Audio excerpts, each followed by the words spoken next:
Fala galera, sejam muito bem-vindos a mais um episódio do Made in Brasil. Hoje a gente vai falar de economia, a gente vai fazer uma retrospectiva da economia no ano de 2023, né? O que era esperado para o ano, o que de fato aconteceu, o mais importante, como que isso influencia no seu bolso, na sua vida, no seu dia a dia, e também o que a gente pode esperar para o ano de 2024. Para quem não me conhece, meu nome é Dom Barros e eu tô aqui com a minha parceira de vida e de podcast, Carol Wildes. Fala galera, tudo bem? Muito feliz em estar mais um episódio com vocês e vou me colocar aqui no papel ao lado de vocês. Hoje a gente vai aprender sobre economia também. Sei que tem muitos empreendedores aí como eu querendo entender mais do cenário econômico, o que aconteceu e o que esperar. E vou deixar um recado rápido para vocês se inscreverem aqui no canal e ativarem o sino. Assim vocês passam a receber os conteúdos semanalmente e gratuitamente. E ao compartilhar muito esse vídeo, vocês ajudam a mais pessoas terem esse conhecimento também e a gente aqui continuar produzindo conteúdo de valor para vocês. Então vamos lá, como sempre vamos começar agradecendo, né, os apoiadores aqui do Made in Brasil que estão incentivando o nosso projeto, a Manhattan Investimentos, né, que é uma das maiores corretoras de investimento do Brasil, já são 14 anos de história, mais de 13 mil clientes, quase 5 bilhões de reais em custódia, estão fazendo um ótimo trabalho, estão ajudando muita gente, cuidando do dinheiro de muita gente. Então se faz sentido para você cuidar melhor do seu dinheiro, né, começar a investir, cuidar melhor do seu patrimônio, a Manhattan certamente é a melhor empresa para te ajudar. E além da Manhattan, né, por último, mas não menos importante, a gente tem a Stoca, que a Stoca é parceira do Made in Brasil, ela é parceira do Dom com a Denavita, ela é parceira da Carol com a Biziu, né, tá cuidando da nossa expedição, da nossa logística, tá trazendo muito resultado, né, muita economia no nosso frete, muita eficiência na gestão de toda a nossa logística, né, então isso faz sentido para você também. Se você tem um negócio que tem um gasto significativo com frete, a Stoca pode fazer sentido para você. E se você também, assim como eu, não gosta de colocar tempo e energia em logística, que não é o seu business, também pode fazer sentido você terceirizar isso. Bom, e para dar essa aula pra gente, né, e ajudar a gente a entender o que tá acontecendo com a nossa economia, a gente tem aqui um convidado super especial, ele é sócio da PWR, ele vai se apresentar um pouco melhor, mas é um cara que entende tudo de economia. Com vocês, Raduan Melo. Aí, bem-vindo ao Brasil. Maravilha, obrigado Dom, obrigado pelo convite, tá? Prazer estar aqui, obrigado Carol. Obrigada. Temos aqui uma missão importante, né, de falar um pouco de economia para empreendedores, para empresários, né, as pessoas que na verdade mais sabem de economia, né, eu defendo muito isso. A gente na PWR hoje faz consultoria para mais de 200 projetos e mais de 200 empresários envolvidos com isso, e nossa missão é mostrar que eles são, na verdade, as pessoas que movimentam a economia, né? A gente fala muito em economia em termos mais complexos, que às vezes ficam distantes da realidade do empresário, mas na verdade quem toca a economia, quem faz a economia, quem realmente deveria ser ouvido na hora de tomarmos decisões econômicas são os empresários brasileiros, né? Em especial esse pequeno e médio empresário, que é o nosso cliente, que é o cliente da PWR, que é nosso foco, que são as pessoas que realmente empregam, produzem e movimentam aí a roda do Brasil, né? Vamos falar um pouquinho de como foi esse 2023, esse ano tão atípico, desafiante, né? Um ano que realmente trouxe muito medo, alguns medos tornaram realidade, outros medos nos mostraram, graças a Deus, que não eram tão bem infundados. Mas 2024 também promete aí algumas surpresas boas, né? Que se a gente não estiver atento, a gente pode ser surpreendido da forma errada. Então vamos tentar aí desvendar aí nesse papo, tentar trazer um pouco de clareza aí para a ação empresarial. Boa. Então vou começar com uma pergunta bem direta, né? O que aconteceu com a economia em 2023? Como que foi esse ano? Agora a gente está gravando esse episódio em dezembro de 2023. Hoje a gente está melhor ou pior do que estava em janeiro? Boa pergunta, tá? Boa. As perguntas diretas são boas porque elas nem sempre têm uma resposta direta, né? Eu penso na visão técnica, né? Na visão empresarial, que a gente hoje tem um cenário mais desafiador do que tinha em janeiro. De forma objetiva e direta, né? Não uma forma de perspectiva, que vale aí a gente comentar também sobre isso, tá? O que aconteceu esse ano? Eu acho que esse ano é um ano que merece uma explicação mais profunda, né? Então a gente houve aí uma mudança de governo, né? Houve uma mudança de política econômica, né? Um olhar econômico diferente que a gente tinha no governo Bolsonaro, ali capitaneado pelo Paulo Guedes, e agora entrou nesse ano, retornou, né, o Lula. e colocou aí o Haddad na frente da pasta da economia, na frente das decisões econômicas do país, e houve aí algumas mudanças, né? É importante a gente pensar que isso mudou a política econômica do governo. Todavia, hoje, a gente tem que pensar Brasil de uma forma um pouco mais consolidada do que a gente pensava há 20 anos atrás, quando houve Lula 1, né, o primeiro governo do Lula. Hoje nós temos um aparato estatal que ele corre em paralelo ao aparato governamental, né? Vou deixar bem simples isso aqui para não ter discordâncias, tá? Existe o governo, né, que é eleito a cada 4 anos, que aí vem e troca muita gente, movimenta muito, por isso um grau de incerteza muito grande no Brasil a cada 4 anos, porque realmente o governo vem e cada governo pode movimentar muitos cargos, definir realmente direcionamentos muito distintos, isso movimenta muito, né, pode mudar muito o país a cada 4 anos. E existe o Estado, que é uma coisa mais consolidada, né? Que é um bloco mais difícil de ser mudado, que é um bloco que não vai ser de um ano para o outro que vai ser modificado. Quando a gente fala em Estado e em economia, né, desse Estado, da participação do Estado na economia e não só do governo, a gente tem que falar de um agente muito importante chamado Banco Central, né? E a gente pode ver que no primeiro semestre, né, mais ou menos até julho, agosto, o que houve, o que se falava na grande imprensa, na mídia, era esse embate, né, entre o governo e o Banco Central, né? Tinha ali o Haddad, tinha ali o Lula, tinha ali todo o Congresso do lado do PT batendo muito e batendo forte em cima do Roberto Campos Neto, que é o nosso presidente do Banco Central, que isso traz o quê? Existe um presidente do Banco Central, que é o Roberto Campos Neto, existe um órgão, né, um instituto chamado Banco Central, uma autarquia chamada Banco Central, que ele regula uma coisa importantíssima na economia, que é a taxa de juros, né? Ele tem ali vamos dizer que ele tem ali um movimento, né, uma prévia de um movimento que ele pode coordenar, que seria a taxa de juros, que com isso ele tenta segurar o fenômeno monetário, que a gente pode chamar de forma bem vulgar aqui de inflação, né? Então, o Roberto Campos Neto, o Banco Central, tem a responsabilidade de fazer que os preços não subam. Vamos tratar assim de uma forma mais simples, tá? Isso é importante a gente entender. Então eu tenho ali o Roberto Campos Neto, que já entrou no governo Bolsonaro, né? Ele foi nomeado, né, e entrou no governo Bolsonaro. No governo Bolsonaro, algumas medidas de forma de Estado foram definidas. Isso é importante a gente entender. Me desculpem aqui o aparato mais técnico. O que eu quero dizer com isso? Foram definidas coisas que o Lula não pode desfazer tão rápido. Ponto. Uma delas, principalmente, uma certa autonomia do Banco Central.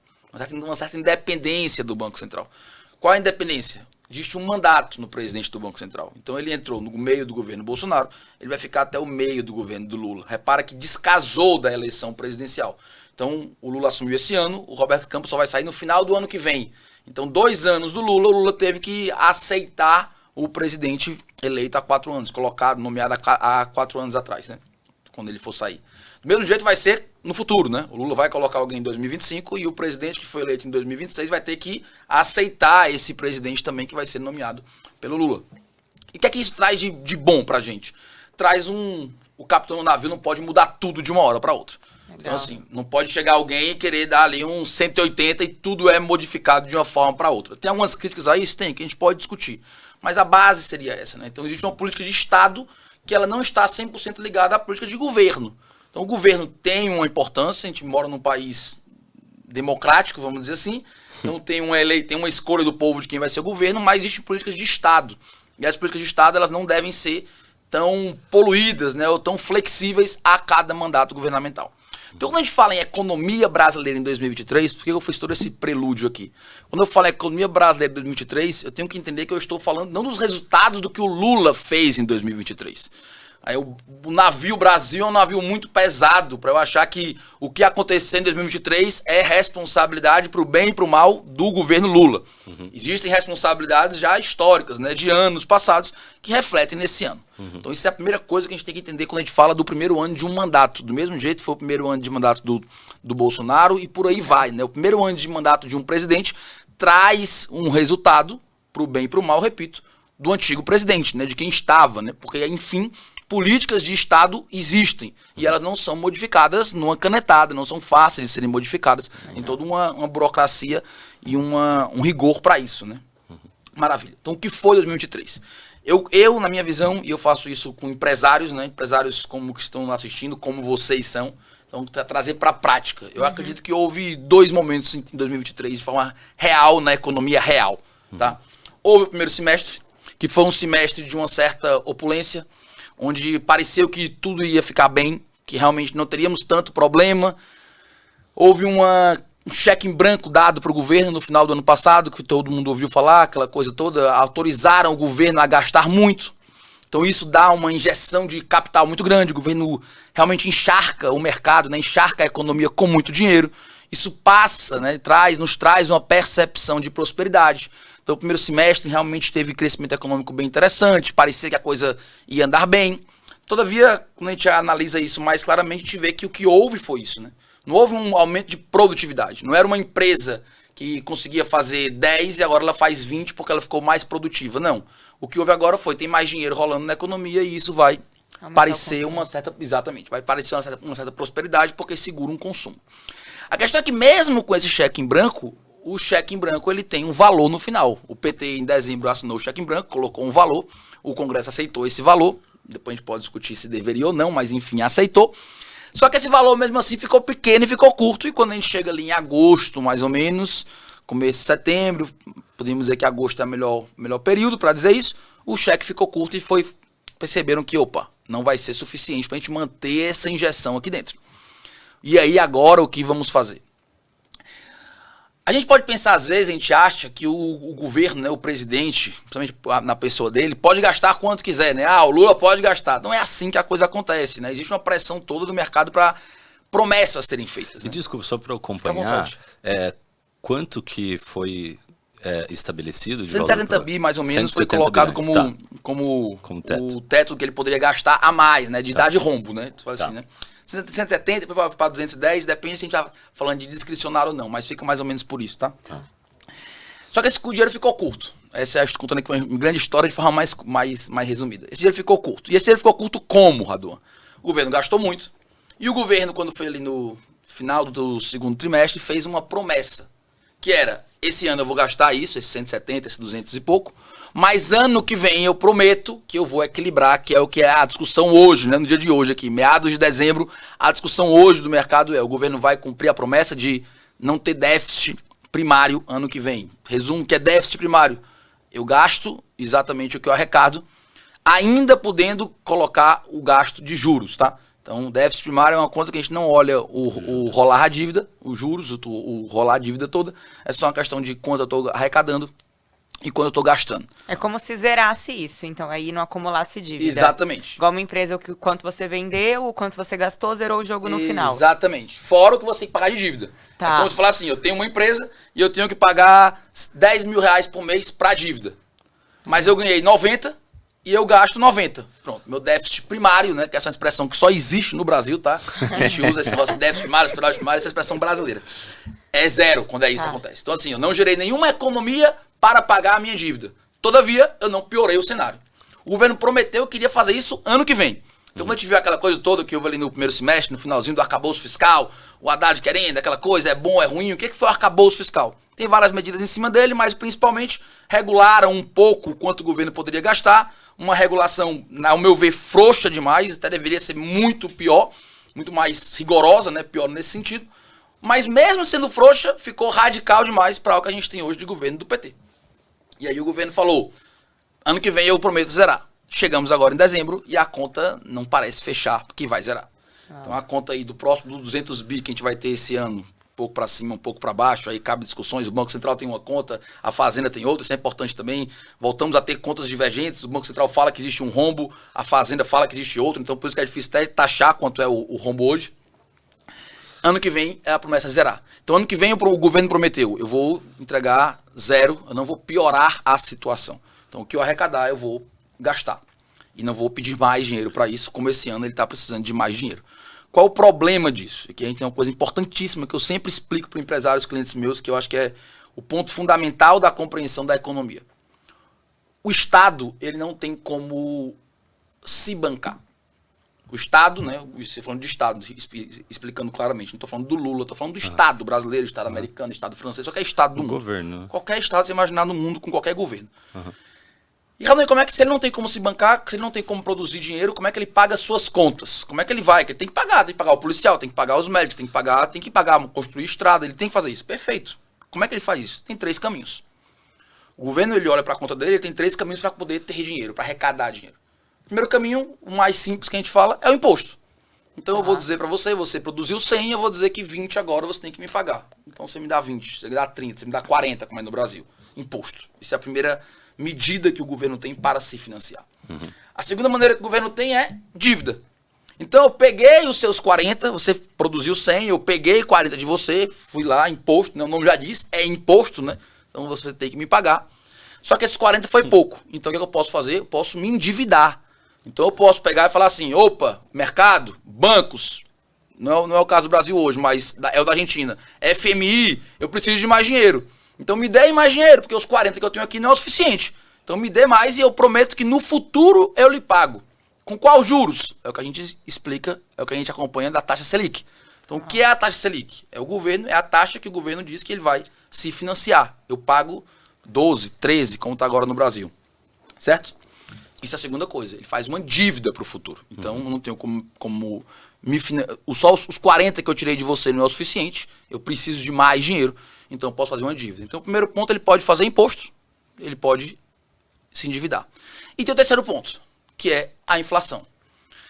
Então a inflação é uma maneira do governo se financiar. Como assim, Radon? Como é que o governo se financia com a inflação? É um mecanismo um pouco complexo, tá? Da gente explicar aqui de como o Banco Central atua, de fazer o aumento da base monetária, como esse aumento tem que ser esterilizado, é um pouco complexo de explicar aqui. Mas de uma forma geral a gente pode pensar de forma bem simples, tá? Para simplificar, você pode pensar que o governo ele imprime dinheiro. Tá. Então imagina como se o Banco Central fosse um órgão do governo, 100% do governo, ligado ao governo, e o governo precisa pagar uma conta. E ele vai lá no Banco Central e fala, imprime aí para mim 10 mil reais. E o Banco Central vai lá e dá para ele 10 mil reais. A Casa da Moeda, o Banco Central dá 10 mil reais para ele. E ele vai lá e paga essa conta com essa inflação. Então, com esse aumento de base monetária. O governo só pode se financiar dessas três formas. O que acontece na economia mundial? Essa terceira forma da inflação, ela é a forma mais light no curto prazo. Você não percebe o seu dinheiro desvalorizando na sua conta bancária. Ele está lá na sua conta bancária. Cada um tem uns 100 mil reais e continua com 100 mil reais. O governo não pegou nada de mim. Nossa. Pegou de você, amigo. Porque os seus 100 mil reais teve uma inflação de 7% no ano passado. Então os seus 100 mil reais vale 7% a menos. Vai ser agora 4 alguma coisa. Então o governo consegue. Olha que coisa... Mascarar até isso, né? É mascarado. Porque a gente olha e fala assim, tá na poupança, um exemplo. Exatamente. Tenho 100 mil, comecei janeiro com 100 mil, terminei dezembro com 100 mil. O tá governo tudo não pegou certo. nada. É. Já paguei meu imposto, Meu tô dinheiro com 100 tá mil. seguro, Tá é isso seguro. que a pessoa pensa. O governo ele consegue roubar você sem mexer no seu real, sem mexer na sua conta. Porque ele consegue inflacionar a economia. Radon, isso acontece no mundo todo. O mundo todo passa por inflação. O que as economias modernas aprenderam, né? Os Estados Unidos aprendeu, o Brasil aprendeu na década de 90, é que com isso não se pode brincar. Por que não pode brincar com isso? Porque isso vira uma maneira muito fácil do governo se financiar e que gera um problema gigante no futuro. A gente tem um exemplo aqui do lado. É a Argentina hoje. Porque a Argentina hoje está um caos de inflação acima de 100%, 120%, 130%, o dólar altíssimo. Por quê? Porque o governo se financiou dessa forma. Uau. O governo ficou aumentando a quantidade de peso na economia, aumentando a quantidade de dinheiro, de moeda deles. As pessoas acham que isso não tem problema nenhum por um tempo, e isso depois tem uma conta gigante, que aí constar um problema de inflação é muito maior. Então, olha o que eu estou falando para vocês. 3 maneiras do governo fazer: imposto, dívida e inflação. Essas 3 maneiras, elas são danosas de forma crescente, mas impopulares de forma decrescente. Isso é uma coisa fundamental para se entender. O imposto ele é impopular, porque eu sinto eu pagar. Eu ganhei 100 e estou dando 40 para o governo. Isso é impopular. A dívida é médio impopular, porque eu vou lá, vai estar aumentando a dívida do governo, vai estar lá e tem uma impopularidade no governo fazer isso. A inflação só se torna impopular depois de muito tempo, porque geralmente quem paga o ônus é um governo que vem em futuro. Por isso que, voltando ao nosso papo começo, o Banco Central tem que ser regulado por uma política de Estado e não de governo. Porque senão o nosso presidente do Banco Central agora poderia ser alguém 100% alinhado com o Lula e estaria inflacionando a economia. A gente acharia que estaria ridíssimo, imprimindo dinheiro, e essa conta iria chegar para o governo próximo, ou no próximo, ou no outro. Por isso que essa coisa é muito delicada. E como que a gente faz, assim, Radon, para entender? É realmente acompanhar os números de inflação e fazer essa conta mesmo, assim? Eu acho que é a história do depois que que você enxerga, né, fica mais claro as coisas.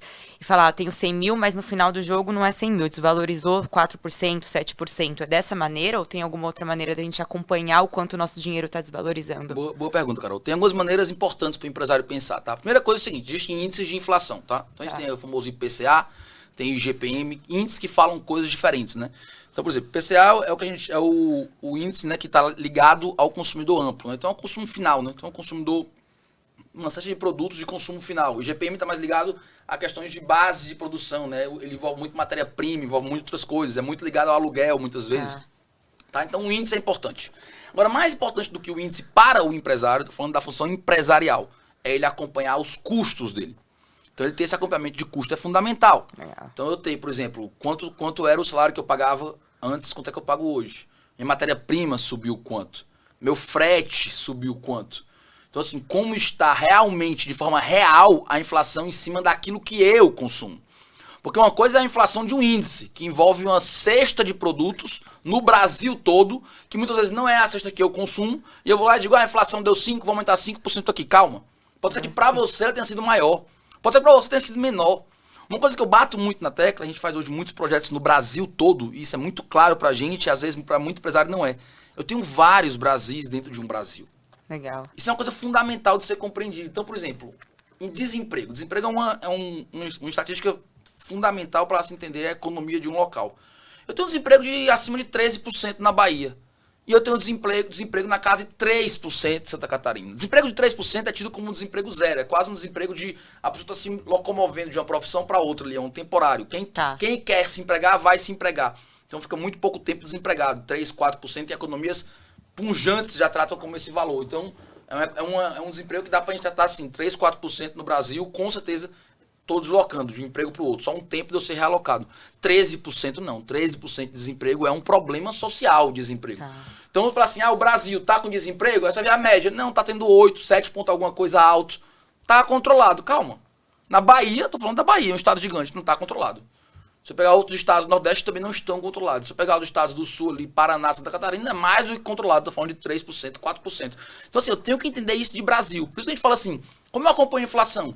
É importante os dados macroeconômicos, é fundamental. Mas é fundamental eu perceber e ver como eles me impactam.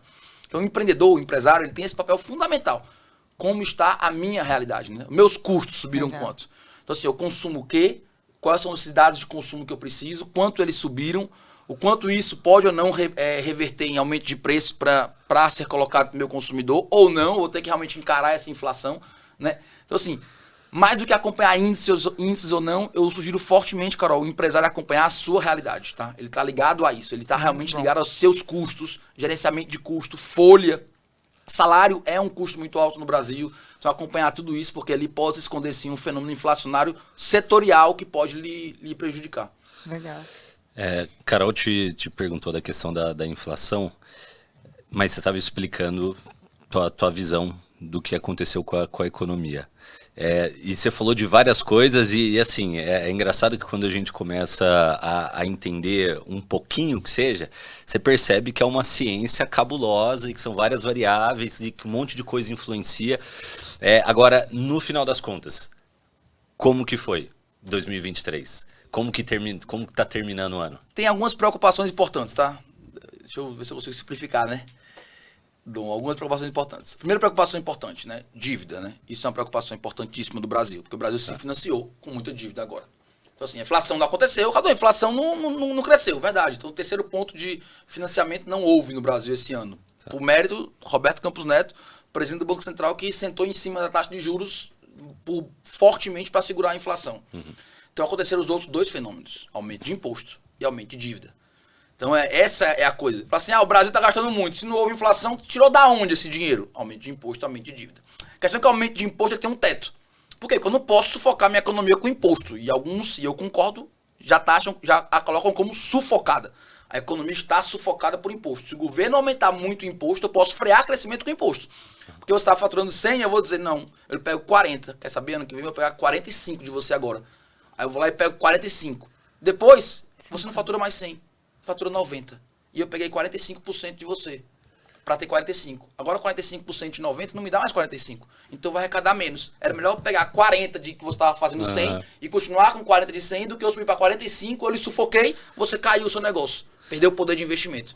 Então, por isso que o Bolsonaro diminuiu o imposto e aumentou a arrecadação. Existe uma curva na economia que chama curva de Laffer. Tá? O que essa curva diz? Existe um ponto ótimo, onde se eu aumentar mais imposto, eu vou diminuir a arrecadação. Porque se aumentar mais imposto aqui, eu vou atrapalhar o empresário. E aí ele vai cair resultado, e se ele cair resultado, minha base arrecadatória é menor. Essa filosofia, essa ciência, né, essa tese, ela é fundamental para entender o Brasil agora. Porque o que foi que o Lula fez? O Lula foi eleito, né, com a ideia de aumentar gasto. E ele falou, vou aumentar gasto, vou fazer o Brasil gastar, vou fazer investimentos em estrutura e tal, falou várias coisas. E vou tirar da onde isso? Com aumento de impostos. Aí como é que ele fez a conta dele? Você fatura 100 e paga 40 hoje. Vou passar no Congresso, você vai pagar agora 45. Só que é isso. Quando eu coloquei 45 para você, eu esperava receber 45 do seu 100. Só que agora você caiu para 95. E 45, 95 não é o que eu preciso. Aí eu faço o que agora? Agora eu passo 50. Mas peraí, se eu passo 50, você vai para 90 ou 85. Por isso que a conta não fechou. Por que o governo achou que o que ele pediu era o suficiente e agora está percebendo que não é? Porque ele achou que a base arrecadatória brasileira iria crescer proporcional ao aumento de imposto. E não cresceu. E não vai crescer. E por isso que dividiu o país, né? Exatamente. E não vai. Então, assim, a gente tem agora um problema sério para o ano que vem, que chama-se dívida. Isso é um problema sério do Brasil. Por que esse problema é sério? Vamos falar agora uma coisa sistêmica. Se eu for emprestar 100 reais para uma pessoa que eu acho que não vai me pagar por algum motivo, eu vou criar uns juros de 10%. Se eu emprestar 100 reais para você, Dom, que é um cara que eu sei que vai me pagar, eu quero 2%. Então, quando o governo começa... Olha como a bola de neve acontece. Quando o governo começa a se endividar, o mercado começa a pensar, será que esse cara vai pagar? Não sei. Então, o governo precisa de dinheiro. Se o mercado está reticente, o que é que ele tem que fazer agora? Subir os juros. Subir a Selic. Se ele vai subir a Selic, se endividar fica mais caro ainda. E aí, quando ele sobe os juros, se endividar fica mais caro ainda. E aí temos uma bola de neve, porque agora a minha dívida é mais cara de pegar. Por isso que se endividar é uma coisa, quando a curva de endividamento de um país começa a crescer muito rápido, e cresceu muito rápido esse ano, tá? Cresceu muito rápido, tá liberando os 80%, 77%, cresceu muito rápido esse ano, todo mundo já começa a olhar, peraí, calma. Tá se endividando muito rápido, e aí? Vai fazer o quê para resolver isso? Por isso o leigo fala assim, né? O leigo de esquerda fala muito isso. Ah, tem que gastar mesmo, tem que colocar gasto. Hoje, né?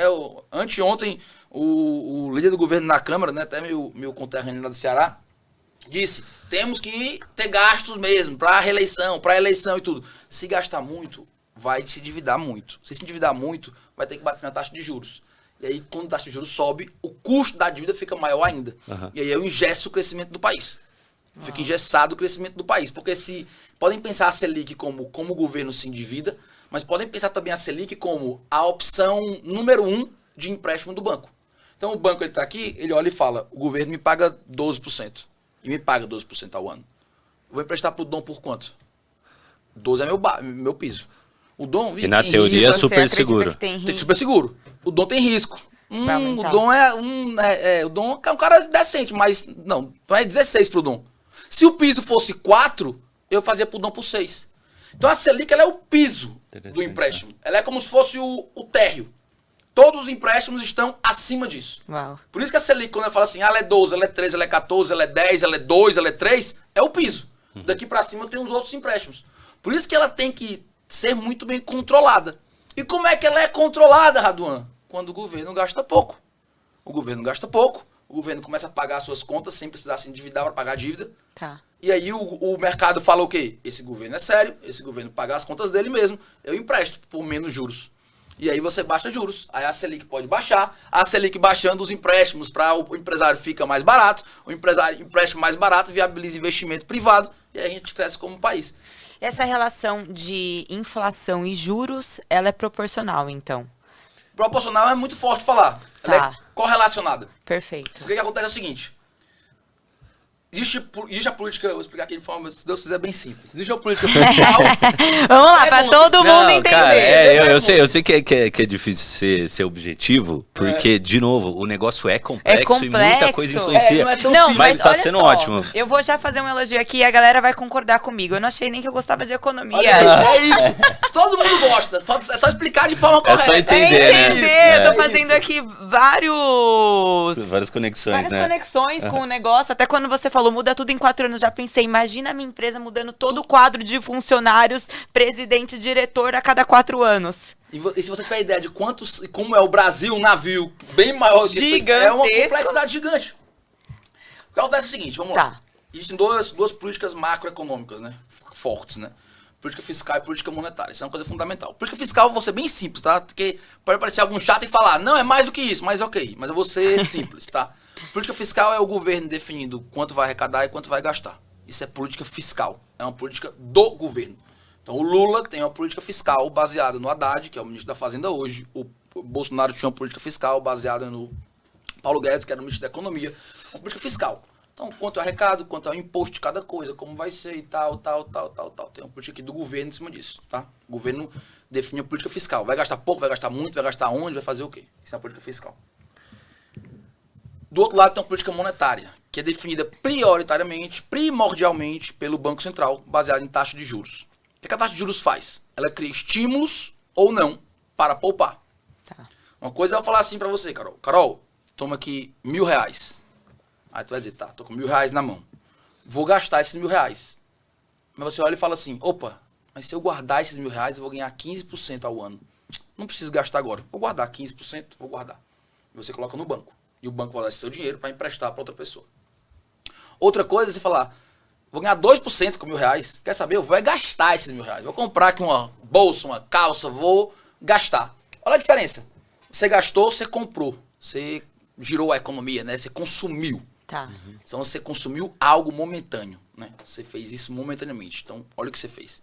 Então, quando o Banco Central define juros, se ele coloca para cima, ele gera um estímulo para as pessoas guardarem o dinheiro.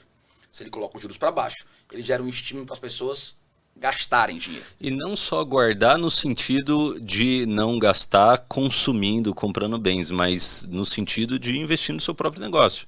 Porque dependendo do retorno que eu vou ter com o meu negócio, no período ali de um ano, e eu olho para 15% sem fazer porra nenhuma, né? E na teoria super seguro, é melhor eu não ter todo o trabalho e ganhar um pouco menos. Sem dúvida, sem dúvida.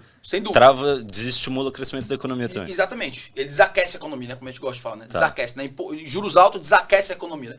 Aí você fala, mas Raduan, quem é o louco que quer desaquecer a economia? Todo mundo quer que a economia cresça, né? Calma. Porque a economia crescendo, sem ter bens acontecendo, é o que a gente chama de inflação. Vamos falar que isso é bem bobo. Vou falar que é o mais simples possível.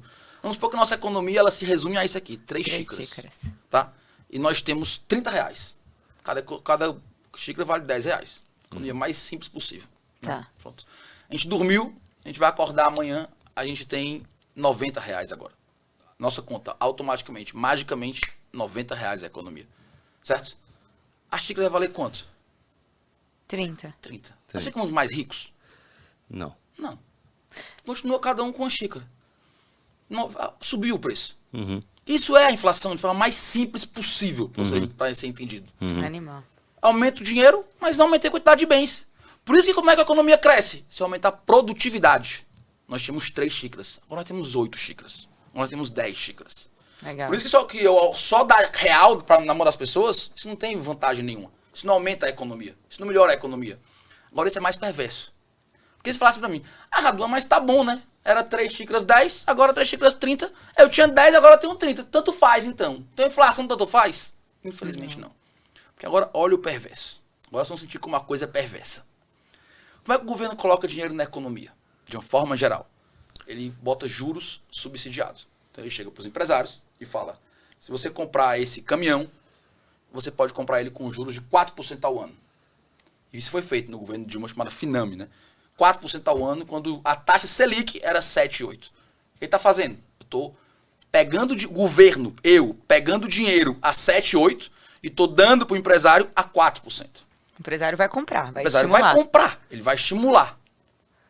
O empresário pega o dinheiro novo, que isso é dinheiro novo entrando na economia. e ele compra os bens por preço antigo. Porque esse caminhão não mudou de preço ainda. O dinheiro acabou de entrar na economia. Quem é que pega esse caminhão por preço caro? A última pessoa da cadeia produtiva, o empregado. Ou seja, inflação é o fenômeno mais perverso que existe de tirar dinheiro do pobre para dar para o rico. Uau. Fenômeno inflacionário é o fenômeno onde eu dou dinheiro novo para o rico, principalmente empresários amigos do governo. Eles compram os bens por preços antigos e esse dinheiro novo vai entrando na economia. Imagina o empresário pegou o dinheiro novo. Aí ele compra casa na praia, ele compra Rolex, ele compra Porsche. Aí a casa na praia dele ele comprou, mas precisa fazer uma reforma. Então sai dele, sai para o dono da empresa de reforma. O dono da empresa de reforma tem que comprar tijolo, vai agora para a loja de tijolo. A loja de tijolo tem que agora pagar esse tijolo para o cara, que paga o salário para o cara que faz tijolo. Então olha o ciclo o tempo que esse dinheiro demora para entrar na economia. Quando esse dinheiro novo chega na mão do proletário, na mão do empregado, todos os preços já mudaram, porque agora a gente sabe que tem R$90 na economia e cada caneca agora tem que custar 30 e não mais 10. Nossa. Por isso que o pobre, quando pega o dinheiro novo, os preços já estão mais altos. O rico, quando pega o dinheiro novo, os preços estão estáticos. Que coisa. Por isso que todo fenômeno todo estímulo estatal à economia é um começo de uma discrepância econômica maior ainda. Raduan, exemplos disso, pandemia. O que é que os governos do mundo todo fizeram na pandemia? Baixa juros. Por quê? Porque eu preciso estimular a economia, porque a economia vai parar. Então, baixa os juros. O Brasil foi a 2%. Baixa, juros no chão. Todo mundo estimulado a consumir. Quem é que pegou esse dinheiro? Empresários. Ligados ao governo, principalmente. Pessoas ricas pegam esse dinheiro. O que é que elas fizeram? Foram comprar coisas. Pode ir mercado de luxo. Rolex acabou, Porsche acabou, casa em Balneário acabou. Todo o mercado de luxo ficou escasso. Tinha fila para comprar Rolex. Uau. Porque todos os ricos estavam comprando. E compraram muitos. Quando esse dinheiro entrou pro pobre, a gente estava com fenômeno inflacionário. E como está agora no mundo todo. E agora o pobre tem que lidar com inflação grande, porque agora ele tem inflação nas mãos dele. Por isso que inflação é a maneira mais perversa que o governo tem de se financiar. Lembra que eu falei que é a maneira que ele faz sem ninguém sentir? E ele faz como se fosse até algo bom, né? Isso. Porque assim, vou pôr dinheiro na economia, aí a galera tudo feliz, vou comprar, vou consumir, o país está crescendo, aspas. E na verdade é um cenário contrário, né? Se eu te perguntar se a gasolina tá mais cara ou mais barata do que estava no começo do ano, você sabe? Não. Não sabe se mudou o preço da gasolina? Não, muda o tempo inteiro, né? Tá, mas agora eu não não sabe se está mais caro ou mais barato. Tudo tá mais caro, né? Deve estar mais caro. Não sei. E... Mas gasolina no Brasil não é uma... Não, é administrada, né? Preços tá. administrados no Brasil. Internet, tá mais caro ou mais barato? Pra mim tá mais caro, mas acho que é complexo isso, porque depende do teu plano, Não, né? o que eu achei interessante essa visão de que vem descendo, né, na estrutura até chegar no proletariado, porque a realidade é que a gente nem sente o que está acontecendo, né? A gente nem vê. O que eu quis dizer é assim, você não sabe se você está gastando mais ou menos com Então, internet eu acho... ou com comida ou Mas com... também tem uma coisa bem, por que no Brasil a gente não está percebendo isso? Que foi feito um trabalho muito bem feito, a gente tem que falar, do Banco Central Brasileiro. Que ele agiu rápido, subiu muito os juros rapidamente e desinflacionou isso. O que esse fenômeno traz pra gente? É muito claro. Quando ele está aquecendo a economia com juros baixos, quando ele está aquecendo essa economia, como houve no Brasil, o rico está pegando esse dinheiro e está consumindo. E todo mundo acha que, o Brasil está bem, olha, consumindo. A inflação sai um pouquinho do parâmetro, aí o Banco Central, tenho que desaquecer isso, os preços estão subindo. Eu tenho que parar com isso. Pronto. O tempo que o Banco Central demora para perceber isso e para querer fazer. Porque isso é impopular. Tá. Imagina, todo mundo a gente faz uma metáfora na economia que é o dono da festa dizer que tem que parar de servir álcool porque a galera tá bêbada demais já. É impopular, né? Tá. Então assim, o dono da casa, tá ali a festa bombando, aí tu olha assim, então, isso vai dar ruim. Tá todo mundo já muito alterado. Garçom, para a bebida. Pô, impopular pra cacete. Agora tu sabe que se deixar rolar vai ter um problema maior. É isso, o aumentar a taxa de juros que a gente chama. Entendi. Então, na hora de acabar com a festa. Porque vai dar problema. O Banco Central Brasileiro foi lá e fez isso, né? Ele agiu rápido, fez. Impopular, foi lá e fez isso. Os bancos centrais americanos, do Fed, que é o Banco Central americano, e o Banco Central Europeu, demorou mais a fazer isso. Aí tem vários motivos por que ele demorou mais. Então, como ele demorou mais, a inflação lá está mais resistente. Nossa inflação foi pro chão rápido. Jogou no chão rápido. Por quê? Porque subiu logo o dinheiro. Quando ele sobe logo, quando ele fez esse movimento de subir logo, o que acontece? Acaba com a festa aqui do Rio que está comprando, é verdade, desaquece muito essa economia. E nesse processo de estar subindo os juros para a inflação cair, é onde a gente sente a crise econômica. É onde dói em todo mundo. Porque agora o pobre não tem mais o dinheiro novo entrando aqui dentro, e os preços já mudaram. Então, assim, as coisas estão caras e meu salário não subiu. Olha que absurdo. Como assim? O arroz custando mais caro se meu salário não subiu mais? Não, e é isso, porque vai ter que agora ajustar o erro que fizeram lá atrás para beneficiar uma camada da população pequenina, minúscula. A inflação traz isso. Enquanto a festa está rolando, todo mundo acha maravilhoso, porque eu estou ganhando mais dinheiro aqui, está subindo o preço, tá, mas está entrando mais dinheiro aqui. Meu salário era 1.000, agora é 2.000, agora é 3.000. Se o arroz está subindo, meu salário está subindo também, todo mundo tá bem.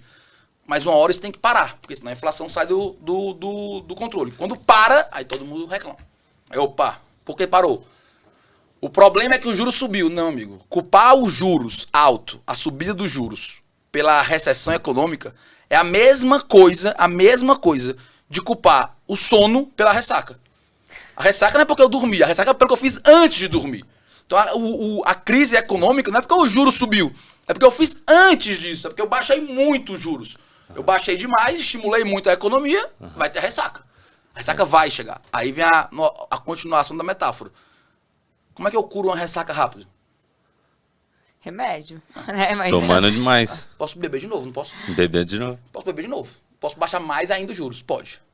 E aí eu jogo de novo e jogo de novo isso. Até que o dia isso vira uma cirrose, né? Aí não tem mais até como a história, fazer. já acorda na breja. Já acorda, né? exatamente, já acorda na breja. Carnaval, todo mundo já foi no carnaval, né? Agora, a ressaca carnaval o ano inteiro nesse país. A ressaca na quarta-feira de cinza é gigante. Esse é o Brasil, né? Por isso que no Brasil a gente tem ciclos muito curtos, que é tipo de voo de galinha. As coisas começam a dar certo, depois vem alguém e sabota, vem alguém e sabota, vem alguém e sabota. Tá começando a dar certo, vem alguém e sabota, né? Que aí, voltando, né? Tô tentando voltar. É o nosso 2023. Cara, 2023 tinha... Ou seja, 2023, mas 23, 24, 25, tem tudo, né? Ainda tem. Deveria ser anos espetaculares pro Brasil. Uau. Pelo cenário externo, que essa inflação aconteceu, o mundo demorou a ajustar, isso é um ponto importante. O cenário chinês desaquecendo, China desaquecendo até mais rápido do que deveria, provavelmente. Índia é um mercado um pouco complexo, uma sociedade um pouco mais complexa para o investimento, uma sociedade ainda com a democracia bem assim. A gente era para ser a bola da vez, entendeu? Então, assim, a gente está provavelmente perdendo uma oportunidade como nação nesse ano que vem e em 2025 gigante, entendeu? Então, assim, o que dói é isso, é a gente saber que a gente está com uma janela de oportunidade muito boa e que a gente perdeu já janelas assim, como a gente perdeu em 2010, a gente perdeu uma janela grande em 2012, 13, nem 10, mas 12, 13, 14. E essa janela não passa. Isso é importante a gente entender. Janela de crescimento econômico não é uma coisa que é assim, não peguei esse ano, mas vou pegar Não, os daqui 2 planetas anos. estão alinhados, né? Esquece, Mesmo assim, o que a economia mundial Tinha que ser cresceu agora. entre 2012 e 2020, antes da pandemia, esses 8 anos, que a gente não cresceu, é absurdo. A gente perdeu uma janela. Então, assim, houve 10 anos ali de crescimento econômico que a gente não pegou, não cresceu, e o mundo todo cresceu. A gente entrou em 2020, que a pandemia tem esse marco, né? Sem ter crescido em 10 anos anteriores. E o mundo tinha crescido em 10 anos anteriores. E agora, pós-pandemia, tem uma nova janela para o Brasil muito boa, né? Esse ano era uma janela muito boa. Esse ano, próximo e provavelmente 25. E que a gente não está parecendo que vai pegar. Até porque a gente entra 2024, então, em dívida. A gente está endividado e economia é uma coisa interessante porque ela, assim, investimento econômico, como o nome já diz, ele nunca olha para o passado, ele olha para o futuro. Então, o preço de uma ação, né, falando assim, o preço que todo mundo conhece, ele não é um preço, ele é precificado de acordo com o futuro, né? Então, assim, o que é que o investidor vai fazer para investir no Brasil? Olha para trás? Não, olha para frente. Qual é a perspectiva que isso tem para me dar? E a perspectiva nossa não é tão boa, né? As curvas não são tão favoráveis. Assim, eu estou me endividando para pagar a conta, né? Então, eu não estou me endividando para investir, para pagar a conta, né? Para pagar salário do funcionário público. E além disso, eu estou aumentando a quantidade de funcionário público, né? Então, assim, peraí, isso vai parar quando? Isso vai parar onde? Isso é uma outra coisa que eu queria te perguntar, porque de certa maneira, aparentemente a taxa de desemprego ou desocupação parece estar controlada, parece estar melhor do que estava, né? enfim, há um tempo atrás. Só que o governo está contratando demais também. A grande queda de desemprego esse ano, tá? Não é óbvio, não falando de 100%, mas a grande parcela do desemprego que caiu esse ano é de contratação estatal, né? É o governo contratando, né? Tá. Agora, então não é de novo que a economia está sendo mais produtiva, está crescendo, é que o governo está contratando. Exatamente. Então, assim, quando a gente olha assim, o Brasil vai crescer. Chegou em julho, todo mundo assim, né? O governo é otimista demais, vamos crescer 3% esse ano. Ninguém fala mais em 3% esse ano. Ninguém fala mais em 3% esse ano, porque sabe que foi pro espaço 3%, então o cara nem 2 altos. A briga é essa. Ano que vem estão falando em 1 ponto alguma coisa, como otimista.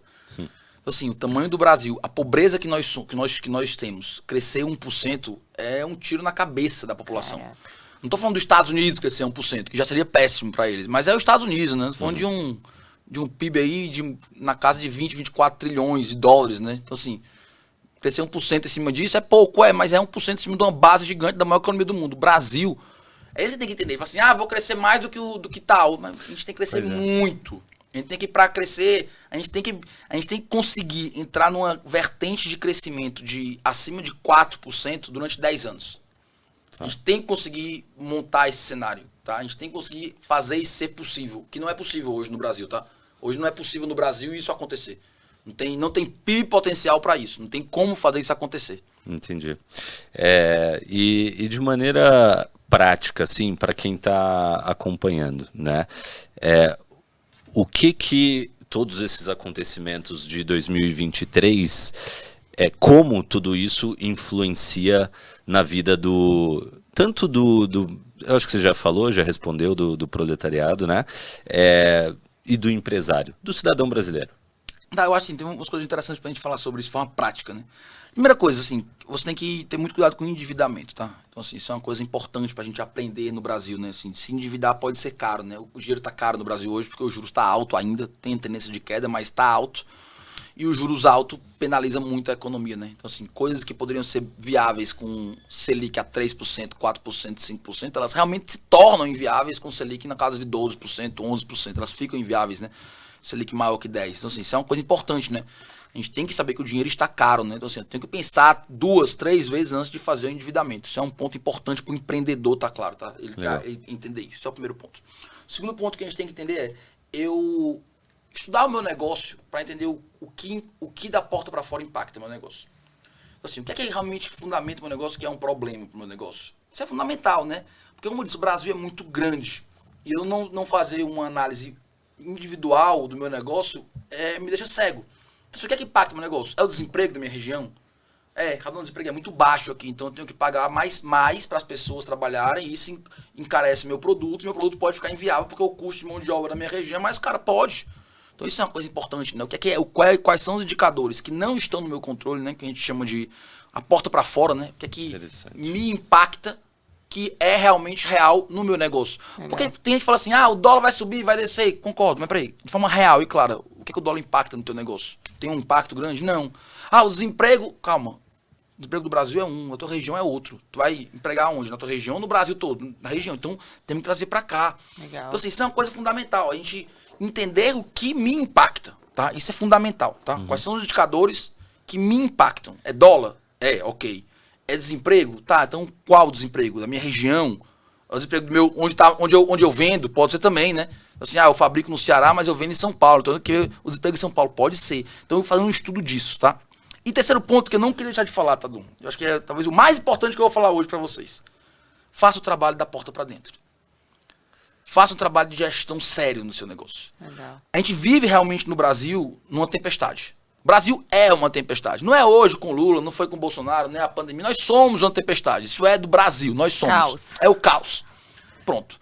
Está dado isso. Raduan, é foda isso. Perdão pela palavra. Talvez seja. Posso dar um abraço em cada um. Mas dado que é isso, o que é que me cabe fazer? Eu, como empresário, o que é que me cabe fazer? O que é que eu posso fazer para ter um barco forte que encara a tempestade? Eu tenho gestão em cima disso. Porque as pessoas ficam muito tempo, e eu não estou dizendo que eu sou contra isso não, até afinal eu trabalho com isso, analisando, vendo, né? Sofrendo um pouco, o Lula ganhou, não sei o que, aquilo e tal, beleza, eu concordo, não acho que isso deve ser uma coisa que você não deve fazer, se deve. Mas primeira coisa dado isso tudo, o que é que eu posso fazer? Legal. E aí eu pego um empresário, por exemplo, que não sabe ler uma DRE. Então, assim, o cara está preocupado se quem vai ser o próximo presidente do Banco Central quando o Roberto Campos Neto sair. E eu acho ok, é uma preocupação válida, mas vamos dizer aqui, tua DRE está como? Ah, não tenho DRE. Então, peraí, pô. A gente está preocupado com coisas que estão fora do nosso controle, está além do meu controle. O presidente do Banco Central, felizmente ou infelizmente, está além do meu controle. Eu não posso fazer nada sobre isso. Eu tenho que entender quem é para me adaptar, mas está além do meu controle. E eu estou desviando o foco daquilo que está no meu controle. Então, assim, qual é a tua EBITDA? Qual é a tua margem? Qual é a tua curva ABC de produto? Qual é o teu plano de carreira dentro da tua empresa? Como é que está a tua gestão tributária agora, com a reforma tributária, com tudo isso? Como é que está se preparando para isso? A gente cria uma ilusão, e o empresário, por ele não ter um líder, né? Ele não tem um chefe, né? Ele é o chefe de si próprio, ele é mais propício a isso. A gente cria uma ilusão de que achar que estar preocupado com algo que está fora do meu controle é produtivo. Não é produtivo. Não tem produtividade nenhuma em eu estar preocupado com quem vai ser o próximo presidente do Banco Central. Não tem produtividade nenhuma eu estar preocupado se vai ter o aumento da guerra em algum canto do mundo, infelizmente, ou não.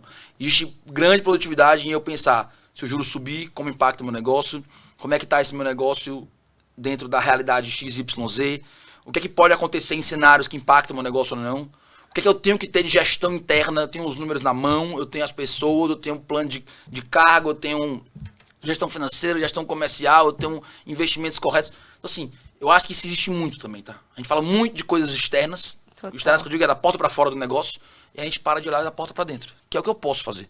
Né? O que está no meu poder é ajustar meu negócio, ajustar a vela do meu barco. Quer tempestade, amigo? Isso é fato. Sabemos que talvez deveria ser melhor, concordo, lamento muito, sofro mesmo. Mas eu tenho que ter um limite nesse sofrimento para ele não me tornar inoperante naquilo que eu posso fazer. E aí agora vem uma crítica em cima disso, né? É muito baixo o nível das empresas brasileiras, né? O nível de capacitação da gestão brasileira é muito baixo, né? O empresário se capacita muito pouco, né? Estuda muito pouco, né? Acha que realmente ter um produto que colocar para vender é business, né? Não, isso é o comecinho, assim, é a filigrama da coisa.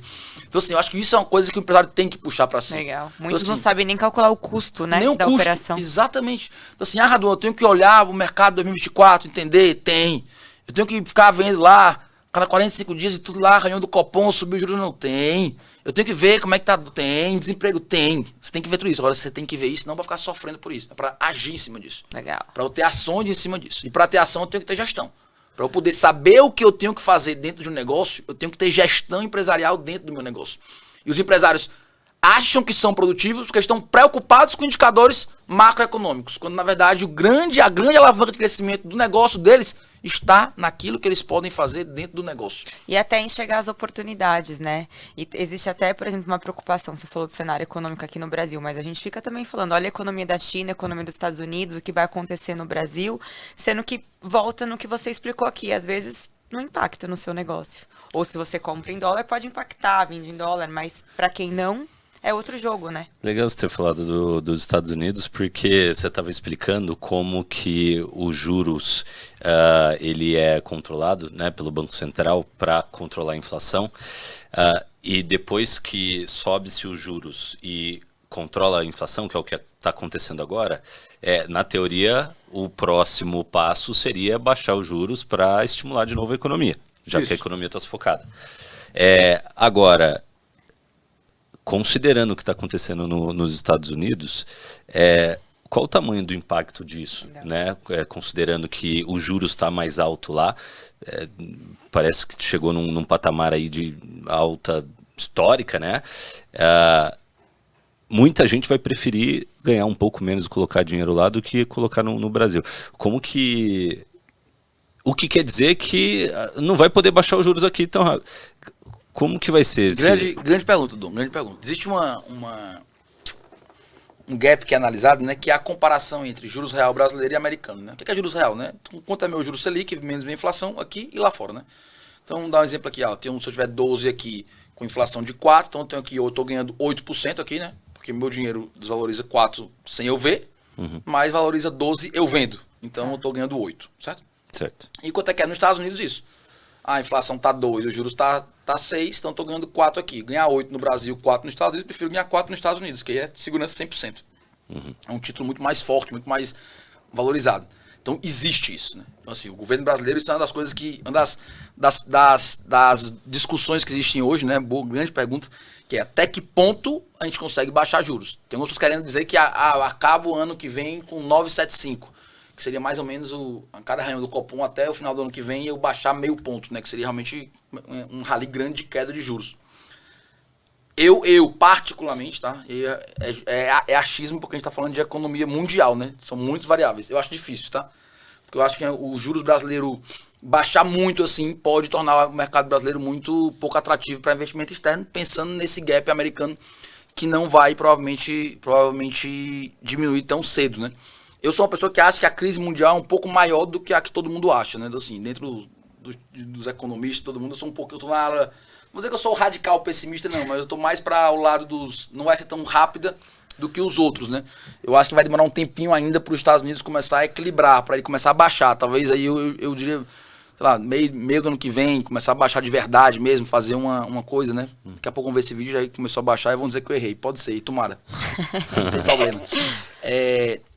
E aí dá uma folga maior para a política monetária brasileira, que isso é a política monetária, né? O taxa de juros, né, de enxugar ou não a economia, incentivar ou não a economia, é o que a gente chama de política monetária, né? Que eu estava falando aí na metade da nossa conversa. Então tem esse espaço sim, né? Tem essa coisa que tem que ser pensada. Não adianta eu querer baixar muito a inflação brasileira está baixa, vamos fazer rally de queda grande aqui de juros, vamos despencar juros muito forte para fazer...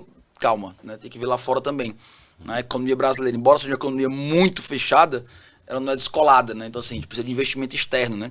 Isso é uma preocupação fora de governo que a gente tem que ter no Brasil, né? Outra preocupação fora de governo para o próximo ano também é setor agrícola, tá? Então, assim, o agronegócio que veio puxando o crescimento brasileiro nos últimos anos vai ter um ano mais complicado, né? Então, assim, 2024 promete, fatores principalmente aí ambientais, ser um ano de uma safra provavelmente não recorde, como a gente vem batendo recorde uma atrás da outra, tá apontando que não vai ser recorde. Então, assim, o agronegócio dando uma desacelerada, né? Não vou dizer que é uma retração, alguns falam em retração, pode ser, mas pelo menos desacelerando fortemente ano que vem, isso vai impactar forte no Brasil, tá? Porque o agro é um grande caminho de captação de recurso externo, né?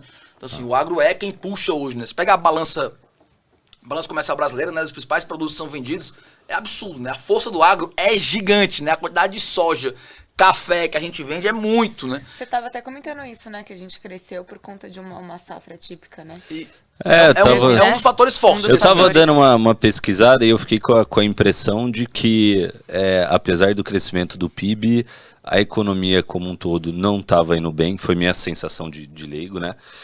Porque no final das contas... Parece que o resultado que a gente está vendo foi puxado só pelo agro, mas o Brasil não é só agro. É isso, agro e governo. Agro e gasto governamental, né? Foi muito forte. E o Brasil não é só agro. Mas é aquela coisa, quando a gente vai bem no agro, vai bem em tudo, porque é um dinheiro que vem e entra na economia, né? É um dinheiro de fora que vem e circula muito. Por isso que a taxa de desemprego também no Centro-Oeste é muito baixa, né? A taxa de desemprego no Mato Grosso do Sul é muito baixa também. Então, assim, essa dependência nossa do agro, ano que vem vai ter um problema, né? Então, assim, a gente tem... É muito interessante ver isso. A gente tem condições externas favoráveis ao nosso crescimento. Por exemplo, Rússia em guerra, né? De forma bem, pelo amor de Deus, é bom para o nosso crescimento, que é um país emergente que fica bloqueado de investimento, né? A Rússia está excluída do mercado, né? Essa é a verdade, está fora do mercado mundial. China com queda grande e um atrito geopolítico forte com os Estados Unidos aí, uma tensão que infelizmente talvez tenda a aumentar. Índia é complexo, né? É um país complexo, é um país ainda com muita casta, com muita coisa, é um país complexo. O Brasil vira meia bola da vez. Isso é uma coisa boa em cenário mundial pra gente. Ruim, do outro lado, talvez os Estados Unidos demorando a baixar juros. Então ele pode manter juros altos e aí fica mais interessante manter investimento nos Estados Unidos que no Brasil. Então ele pode sugar mais dólar do que a gente. Isso é uma coisa que tem que ser realmente pensada muito bem. E agro, que também foge do nosso controle, que também vai provavelmente entrar num ciclo aí, pelo menos num ano, numa safra não tão boa, que já está apontando aí seca, chuva, muita chuva no sul, seca maior em outras regiões, então está apontando aí para um agro não tão bom para o ano que vem, né? Como é safra, a gente consegue prever com alguma certeza maior, então quase certo não ser uma safra tão boa ano que vem. Esse é o arcabouço que a gente tem, né? Esse é o cenário, né? Assim, as coisas dadas à economia brasileira, né? Com outros fatores importantes, outras coisas que a gente pode discutir, mas esses me parecem ser os mais importantes. E um governo que não age de forma tão criteriosa em termos de rigor fiscal. É um governo que está voltado para gasto, né? Ele está voltado para gasto, né? Ele tem esse viés de gasto, né? Uma ideologias à parte, né? É um governo que acredita num crescimento econômico puxado pelo Estado, né? Então, assim, o Estado consegue fomentar a economia, né? O Estado ele vai ser o propulsor da economia, né? Eu consigo baixar juros, colocar investimentos em cima de empresas, em cima de setores. Esses setores crescem e eles puxam a economia, né? A preocupação nisso aqui fica muito parecido com o que foi feito em Dilma II, né? Dilma 1 e 2, essa foi a filosofia grande de Dilma 1 e 2, que era criar aquelas campeãs nacionais, né? Que essa era a política, né, do BNDES, criar a Friboi com a FBS, criar a Oi gigantesca, a própria Odebrecht. Então, qual era a filosofia disso, né? Eu subsidio o crescimento dessas empresas, elas vão crescer muito, elas vão puxar um crescimento. E foi uma catástrofe, assim, uma hecatombe a política econômica. Então, isso é que gera, dentro da economia brasileira, talvez nossa resposta não é tão forte, né? Então, hoje a gente tem isso. E tem que falar de uma coisa importante também, ano que vem é um ano de eleição fundamental, eleição para prefeito, né? Eleição de prefeituras, né? Eleição das cidades, prefeito, vereador, que é uma eleição que normalmente tem circula muito dinheiro, né? Então, assim, o governo entra muito para fazer base de prefeitos, que é uma coisa importante para ele em 2026, né? Então, o próprio Guimarães, né, que é o deputado da base do governo, líder do governo na Câmara, que é lá do meu estado, já disse, se a gente for olhar para equilíbrio fiscal, a gente vai perder a eleição. Então a gente tem que gastar muito para poder manter e fazer o PT realmente criar uma capilaridade maior em prefeituras e tudo, que é o que sustenta, no final da conta, realmente o governo. Então tem essa coisa aí, que é um ano de eleição. Ano de eleição, normalmente, são anos onde o governo gasta mais, né? Então, assim, já vem, vamos entrar ruim e parece que vai piorar. E vai gastar mais. E, Raduan, nesse cenário de uma desaceleração econômica, a gente consegue remediar a curto prazo ou a gente vai sofrer a longo prazo ali? É aquela coisa, né, Carol, assim, nada é tão rápido em termos de Estado, né? Imagina, é um navio, eu gosto muito de falar isso, um país é um navio, não é um jet ski. Então, assim, para eu consertar uma rota, eu tenho que avisar muito antes, né? Então, assim, eu quero dobrar para a direita, então eu tenho que avisar isso quanto tempo antes para poder fazer o navio fazer a curva correta, né? Não jet ski, né? Que eu consigo rapidamente manobrar, né? Ele é demorado, né? Então, assim, isso traz uma dificuldade pra gente, né? Tudo que acontece de errado demora muito, a primeiro lugar, ser percebido. Segundo lugar, a endereçar corretamente a solução. Terceiro lugar, a colocar a solução em prática. Quarto lugar, para que a solução comece a surtir efeito. Um dos grandes críticas que existem à democracia, aos regimes democráticos, é justamente esse. Que nós temos mandatos de 4 anos, né? Então, o que na verdade acontece, isso não é Brasil, tá? Tô falando de mundo de uma forma geral. É um foco muito grande em não ter problema durante 4 anos. Joga o problema pro próximo e o próximo vai ter a batata quente na mão. E vamos fazer isso, e vamos tentar isso aqui. Será que o presidente que for, né? Estou falando só do atual presidente. Mas qual presidente está preocupado em, não, vou fazer aqui um mandato difícil, incrível, mas que vai criar o alicerce para daqui 10 anos esse país ser extraordinário? Quem vai querer isso? Ele quer fazer coisas a curto prazo. Coisas a curtíssimo prazo, porque daqui 4 anos ele tem a maior preocupação da vida dele, que é chamado reeleição, né? Uau. Então, assim, ele está preocupado com isso. Tem uma frase de um economista que eu gosto muito, chamado Thomas Sowell, que ele fala, né? A primeira preocupação de um político é a reeleição. A segunda é a reeleição. E a terceira, nem ele sabe qual é. Nem ele lembra qual é a preocupação que ele tem. Então, assim, os caras estão preocupados com isso, com ser reeleito, né? E a gente está falando de uma base democrática que é muito pouco instruída, né? Como é que eu vou explicar para alguém que, você vai agora aqui, vamos ter que subir juros, fazer isso aqui para criar poupança para o governo, né? Para o país, não o governo. O país ter poupança, porque isso vai dar possibilidade para a gente fazer investimento real na economia, né? Então, assim, vamos deixar todo mundo guardar dinheiro, porque com dinheiro guardado eu consigo baixar juros de forma real. E como é que eu baixo juros de forma real? Eu tenho muito dinheiro poupado. Então, assim, todo mundo está guardando muito dinheiro, eu posso baixar juros agora de forma real, de forma correta. Não é porque eu quero artificializar a economia, é porque tem muito dinheiro guardado, eu quero agora desestimular as pessoas a guardarem dinheiro para investir. Perfeito. Mas de uma forma segura, porque elas têm, né, como gastar, existe a poupança. Então agora vamos criar o correto, né? Não é o fake, exatamente. Agora, quem quer fazer isso, né? Qual governo está disposto a entrar para a história com tanta impopularidade para chegar... E aí é compreensível, porque ele faz isso, aí ele pede a reeleição, o próximo que vem desfaz tudo que ele fez e pronto, e Acabou, não tem. Ainda fala mal dele. Exatamente. Então, assim, a democracia tem essa coisa, né? A gente tem que fazer o certo, mas a gente tem que saber que daqui 4 anos tem uma eleição que vai lhe julgar baseado no resultado do que você fez em 4 anos. Que se for uma coisa com resultado muito a longo prazo, você vai perder e tudo que você fez foi pro espaço. Legal. Deixa de existir. E muitas vezes o que você precisa fazer para crescer no longo prazo é completamente oposto do que precisa para o curto prazo. Eu diria que quase né? sempre, tá? Quase sempre o que um país precisa, o que uma nação precisa, não é o mais fácil pro curto prazo, né? Não é o mais fácil pro imediatismo, né? E isso cria, é o populismo, né? Por isso pegar assim, a maior democracia mundial hoje é a força do populismo, né? Seja de direita, de esquerda, assim, não tô entrando em nenhuma vertente. Mas o que é o populismo, né? É eu querer forçar o Estado a fazer o que é bom para você no curtíssimo prazo, né? Tá. Não o que é bom para você como cidadão no longo prazo, né? Então o Estado vira, na verdade, um ente que ele fica atendendo vontades de minorias que fazem lobby lá dentro para poder a coisa acontecer, né? Tá. Assim, esse é o desafio do crescimento, né? Essa sistemática do sistema democrático, né, que a gente tem hoje e de eleições a cada 4 anos, isso certamente é um negócio que atrapalha o crescimento, né? Não só do Brasil, mas de outros países. Agora, falando de Brasil, na tua visão, por que o Brasil não cresce? Né, a gente já vem aí de um período, você falou, de 10 anos antes da pandemia, que vários outros países cresceram muito, o Brasil andou de lado, e acho que até antes disso, né, teve um período curto, se eu não me engano, sei lá, mais de 50, 60 anos atrás, que teve ali um crescimento acima da média e tal. Mas por que a gente já está há tantas décadas sem crescer? O problema é o Brasil, é o nosso sistema monetário?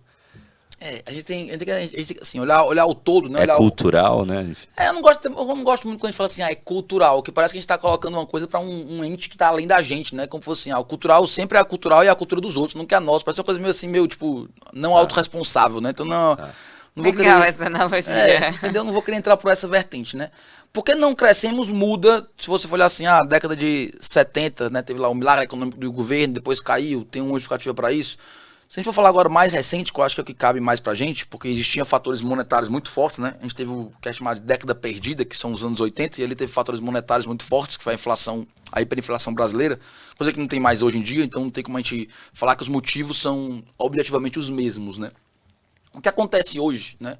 Por que o Brasil não cresce, né? A gente tem Por que a gente está engessado no crescimento? A resposta fácil é produtividade, né? Essa é a resposta fácil. E a resposta fácil, ela vem simples. Você pegar, por exemplo, o PIB do Brasil, né? O quanto nós produzimos, tá? E dividir pela mão de obra economicamente ativa empregada, né? A quantidade de pessoas que estão empregadas no Brasil, tá?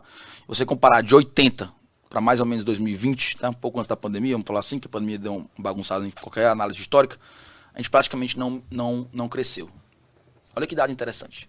O que um trabalhador cria de riqueza em 1980 é praticamente a mesma coisa que ele cria em 2020. Então a internet, a locomoção, a comunicação, todo o conhecimento que foi feito não nos tornou mais produtivos, né? Um trabalhador brasileiro continua produzindo praticamente a mesma coisa, né? O ganho de produtividade foi mínimo, né? Você pegar os países que descolaram em crescimento nessa época, né? Chile, sim, Coreia do Sul, China, é absurdo o aumento de produtividade da mão de obra, né? A mão de obra, a pessoa que consegue, ela faz mais, né? E, Ramon, como é que a gente cresceu, então? Que o Brasil cresceu de 80 para cá? Foi colocando mais mãos para trabalhar e não tornando as mãos melhores. Então, eu faço um copo a cada 1 hora, eu continuo fazendo um copo a cada 1 hora. Só que agora tem 10 pessoas fazendo, porque aumenta a população brasileira, a gente passou por um momento de urbanização, logo depois e tal. Então, teve isso. A gente viveu uma coisa sensacional agora, chamada boom demográfico. Então, a gente teve o quê? O boom demográfico brasileiro, né? A sorte, né, que é uma janela de oportunidade que os países vivem, que é o quê? Eu tenho mais jovens do que idosos, a gente está acabando essa fase. Então isso sustentou muito o nosso crescimento, né? Tem mais gente trabalhando do que gente vivendo de quem trabalha. Então isso não aconteceu, mas nossa produtividade é vergonhosa. E aí eu tenho o X do crescimento. Qualquer coisa que você fala em Brasil, que normalmente produtividade é voo de galinha. Ah, vou fazer isso, é voo de galinha, porque as pessoas não produzem mais. Então a gente tem que discutir agora como tornar o brasileiro mais produtivo. E agora temos um problema sério, que eu tô bem heterodoxo, vamos dizer assim, diferente do que todo mundo fala. Muita gente vai falar educação, investimento em educação. Concordo, gosto, acho que é um caminho importante, mas não pode vir sozinho. e eu sei que muita gente vai discordar de mim e eu dou total direito, mas a educação ela não é o primeiro passo do crescimento de um país. Ela é um segundo passo do crescimento de um país.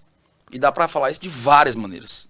A Argentina está aqui, do nosso lado. A Argentina tem um grau de escolaridade infinitamente superior ao Brasil. A economia está no chão. A União Soviética tinha um grau de escolaridade altíssimo. A economia foi para o chão. Cuba, um país que provavelmente parece um inferno na Terra, tem um grau de escolaridade maior que o Brasil e incomparável, uma economia muito pior do que a gente. Então, investir em educação por si só não é um caminho. Todos nós vimos e vemos hoje. Quantas pessoas que a gente anda de Uber, com todo respeito ao Uber, pelo amor de Deus, gosto muito do serviço, mas é um trabalho braçal, né? Um trabalho, com certeza, não é o objetivo da pessoa, provável, que são formadas em direito, que são engenheiras. É verdade. Pessoas que estão fazendo empregos, tendo capacitação técnica superior àquele emprego. Isso é uma coisa que está virando comum no Brasil. Então, isso deveria nos fazer pensar. Será que é só formar pessoas? Então, é só eu formar pessoas que eu vou ter crescimento? E cadê o emprego dessas pessoas? Cadê essas pessoas fazendo aquilo que elas deveriam fazer, que elas estudaram para fazer? Porque se eu tenho um advogado sendo garçom, eu não tenho apenas uma frustração de um indivíduo. Eu tenho recursos gastos na formação daquele indivíduo, provavelmente gastos por ele, que viraram desperdício. Porque aquele cara ficou 4, 5, 6 anos, muitas vezes pagando a faculdade, colocando ali 4, 5, 6 horas por dia, e tudo isso que ele fez não virou absolutamente nada, porque ele poderia ter sido garçom já antes da faculdade. Verdade. Então, olha o problema que a gente tem. Por isso esse discurso populista que tem muitas vezes, investir em educação e todo mundo bate palma, é importante, pelo amor de Deus, né? Não estou dizendo que a educação não é importante, mas não é o primeiro ponto. Não é onde a gente vai começar. E onde a gente vai começar? A gente vai começar por uma coisa que é impopular, por isso que não se começa por ela. Nós temos que ser um território favorável ao negócio. As grandes economias do mundo, que se tornaram grandes de forma moderna, que se desenvolveram nos últimos 30 anos, elas se desenvolveram porque sim, teve investimento em educação. Mas não é isso o pontapé, não é o primeiro passo. O primeiro passo é eu ser um ambiente favorável a negócios. As pessoas querem investir aqui. As pessoas veem aqui como um local seguro para investir. E a gente respeita a propriedade. Eu compro uma área e essa área é minha, ela não vai ser invadida, ela não vai ser tomada. Eu sei quanto de imposto eu vou pagar pela minha empresa. Eu sei qual o risco que eu tenho de contratar uma pessoa. Eu sei o quanto vai valer a minha moeda, porque a inflação nesse país ela é controlada. Eu sei quanto desses reais eu consigo trocar por dólar, porque o câmbio aqui não é uma coisa maluca que dobra ou triplica de tamanho porque o governo faz besteira. Eu sei que eu tenho pessoas capacitadas para trabalhar para mim, que a educação é importante, eu consigo contratar pessoas capacitadas para trabalhar. Eu cresço. Ou seja, segurança em fazer negócios. Exatamente. Eu tenho respeito a contratos, eu tenho uma justiça clara, eu tenho uma moeda estável, eu tenho respeito à propriedade, eu tenho respeito à individualidade, eu tenho segurança física. Legal. Segurança física. Porque, com tudo que está falando aqui, para mim a maior prioridade do Brasil deveria ser segurança. Eu tenho segurança física, eu tenho segurança. Eu não vou sair na rua, não vou ser assaltado, não vou ser roubado, minha empresa não vai ser sequestrada, minha filha não vai ser sequestrada. Eu sou investidor britânico, vou morar no Brasil e criar uma fábrica e não estou preocupado com minha filha ser sequestrada, minha esposa ser assaltada. A gente acha que isso é um custo gigante no crescimento do Brasil. Um custo gigante no crescimento do Brasil é a nossa falta de segurança física, né? Falando de segurança física, a gente não vou ser roubado, não vou ser assaltado. Se muitos que estão aqui querem ir para fora por segurança, imagina quem é de fora vir para cá. Exatamente. Com a família, morar e investir. Exatamente. Então, assim, isso é fundamental. Fundamental. Repito, não estou dizendo que a educação não é importante. Sim. Mas se a gente virar uma máquina de entregar diploma para as pessoas, a gente não vai ter crescimento, não. Como a gente já não está tendo. Como a gente já não está tendo. O que eu estou falando não é uma suposição, não. É o Brasil. Quantidade de pessoas formadas na faculdade no Brasil, se você comparar 2010, quando a gente parou, 2011, 12, quando a gente parou de crescer, com 2023, aumentou a quantidade de pessoas formadas. E a gente perdeu uma década de crescimento. E não vamos crescer 4% ao ano nos próximos 10 anos. Mesmo que se a gente formar todo mundo em faculdade, porque não é assim que cria riqueza. Uhum. Não vai ser assim, infelizmente, era mais fácil se fosse. Só isso não vai dar. O país quebra tendo pessoas com escolaridade. O país quebra. Porque a política econômica é mal feita, as pessoas param de investir, param de crer naquela segurança jurídica, param de entender aquele país como algo realmente fundamental, como algo importante, como algo que dá resultado, como algo seguro e para de crescer. Então assim, quando a gente não engolir esse remédio amargo, de entender que a gente vai ter que virar um país seguro, né? A gente vai ter que ser um país onde existe segurança para investimento, onde existe segurança jurídica. Olha que loucura o que a STF está fazendo agora, mudando entendimento de lei que já tinha sido colocada, coisa que já foi julgada pode ser reinterpretada. Eu fico pensando, eu gosto muito de fazer esse exercício. Se eu fosse um investidor britânico, eu tivesse 1 bilhão de libras esterlinas, eu nem olhava pro Brasil. Eu nem olharia pro Brasil. Que não valem, eu né? vou olhar o quê? Vou colocar aqui cheio de brecha, cheio de coisa. Tudo que a gente sabe de como é para tirar um alvará, para conseguir fazer uma coisa, tudo que a gente sabe como é, regime tributário que é um nó fora de série, uma complexidade gigante. Para abrir uma empresa é quase impossível fazer tudo correto. Para contratar uma pessoa, para contratar uma equipe é um custo gigante. Eu vou investir no Brasil. Vou pegar meu 1 bilhãozinho de libras que eu posso colocar nos juros americanos e vou trazer para o Brasil. Por quê? O que é que tem tão extraordinário aqui que tá... Se o crescimento nem é tão grande assim. Então, assim, a gente vive nisso, né? Por isso que nós somos, historicamente, um país fechado. Você pegar a balança brasileira, né? Quanto a gente exporta, mais quanto a gente importa, né? Que é o total transacionado pelo Brasil, e dividir isso pelo PIB, nós somos um país praticamente fechado. Nós temos indicador de transação internacional em termos de mercadoria de países fechados. Nós somos um país praticamente fechado. Poucas coisas da cesta de consumo média brasileira são coisas que vêm de fora. Uma parte são coisas produtivas aqui, produzidas aqui. Ah, mas isso é maravilhoso, até a segunda página. Porque o que isso faz, na verdade, é produtos caros de péssima qualidade. Porque é um produto que não tem competitividade, porque ele não precisa ser tão bom, porque ele concorre só com outro aqui do lado do Brasil, e ele pode cobrar o preço mais alto. Afinal de contas, ele não concorre com ninguém, o custo é tão alto, trabalhista, tributário, vai cobrar alto. Quem paga o pato disso? O consumidor final. Por que nossos carros são tão ruins e tão caros? Por causa disso. Para começar, todos nós somos proibidos de comprar um carro usado importado. Isso é proibido. Você não pode ir ali, atravessar ali o Paraguai, comprar um carro usado e entrar com um carro usado. Isso é proibido. Não pode comprar carro usado de fora. É proibido. Isso no Brasil é uma lei, proíbe a pessoa de fazer isso. Por quê? Porque eu tenho que proteger a indústria nacional de carros. Tá. O que a indústria me devolve? Um carro caro e ruim. Porque o carro popular é uma vergonha. Falar carro popular hoje, né? Um carro popular é 50, 60, 70 salários mínimos. Um carro popular. E um carro que o americano vê aquele, ele vê, meu Deus do céu. A gente fala que Cherokee é um carro de luxo no Brasil. Cherokee é um carro de extremo luxo. Nos Estados Unidos, Cherokee. Isso é uma coisa interessante em país desenvolvido. O produto é barato e o serviço é caro. Porque isso é quem gera equidade social.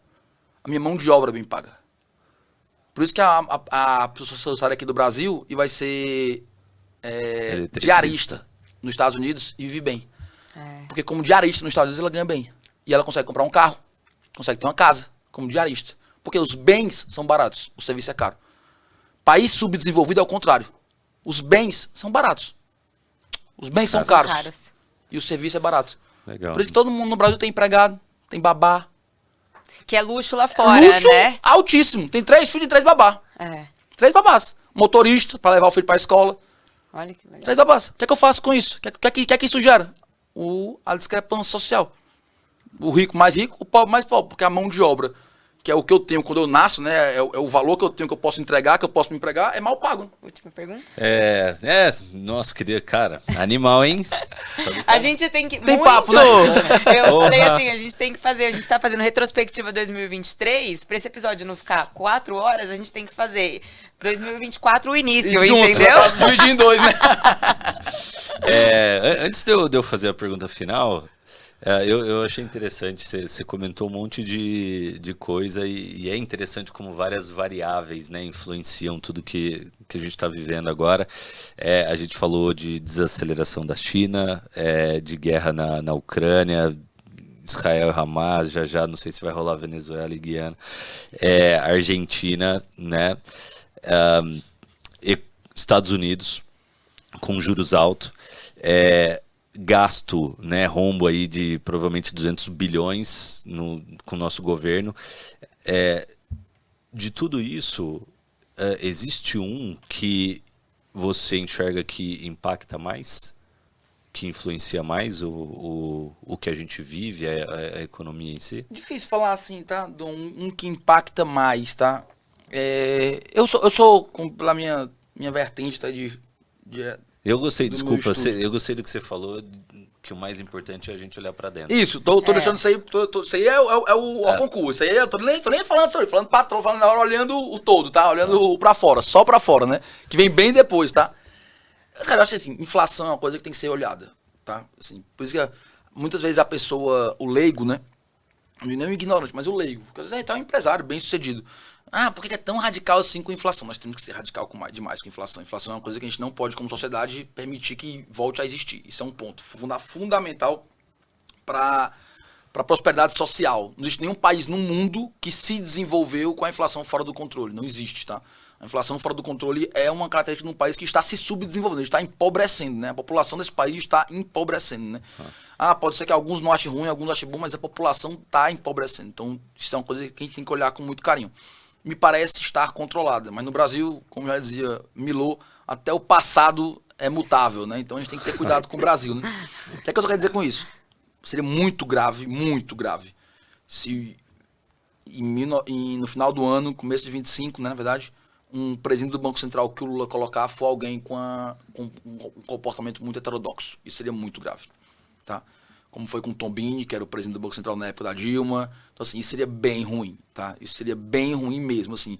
Talvez a coisa que mais deveria nos interessar em termos de Brasil, para olhar aí nos próximos 18 meses, é quem vai ser o presidente do Banco Central. Isso é uma preocupação importante, tá? Porque se entrar uma pessoa realmente com um viés mais heterodoxo, mais expansivo, uma política monetária mais frouxa, pode fazer uma casadinha aí com a política fiscal frouxa, e isso é um problema sério. Isso foi o que a Dilma fez, né? Então, assim, Tombini e Manteiga foi essa dupla. Um Tombini na parte monetária com inflação, com juros baixos, e um Manteiga gastando do outro lado. Então, e 10 anos pra gente recuperar isso, né? 10 anos. Agora que talvez a gente tá voltando ao patamar que a gente tinha em 2011, 2012, 2013, por aí. Então, assim, 10 anos para voltar isso. Então, assim, isso é uma preocupação grande, tá? Isso é uma coisa assim. Se você acendeu, o que é que a pessoa comum tem que olhar? Quem vai ser o presidente do Banco Central depois do Roberto Campos Neto? Isso é uma preocupação real. Mais do que um Dino no STF, é péssimo. É um tapa na cara da moralidade, né? Não vou nem dizer da direita ou esquerda, mas é um tapa na cara da moralidade, né? Do fazer correto, né? Mas o grau de impacto que ele pode ter é alto, mas não é uma coisa global, né? Tá. Um presidente do Banco Central expansionista, assim, que queira bombar, é perigoso. E a vontade disso, com 2 anos para a eleição presidencial, isso é uma coisa preocupante. Então, assim, o que o Lula pode querer fazer em 25, 26 de expansão, para parecer que a coisa está muito boa, colocando o futuro todo em jogo, é preocupante. O X da coisa, tá? Isso é importante ser dito, tá? A gente não está em 2002. Então, assim, tudo que acontece já é muito precificado rápido, né? Tá. Então, assim, tudo isso, Radon, mas se ele colocar alguém, fizer expansão, ninguém vai perceber, o mercado vai acreditar menos do que era antigamente, né?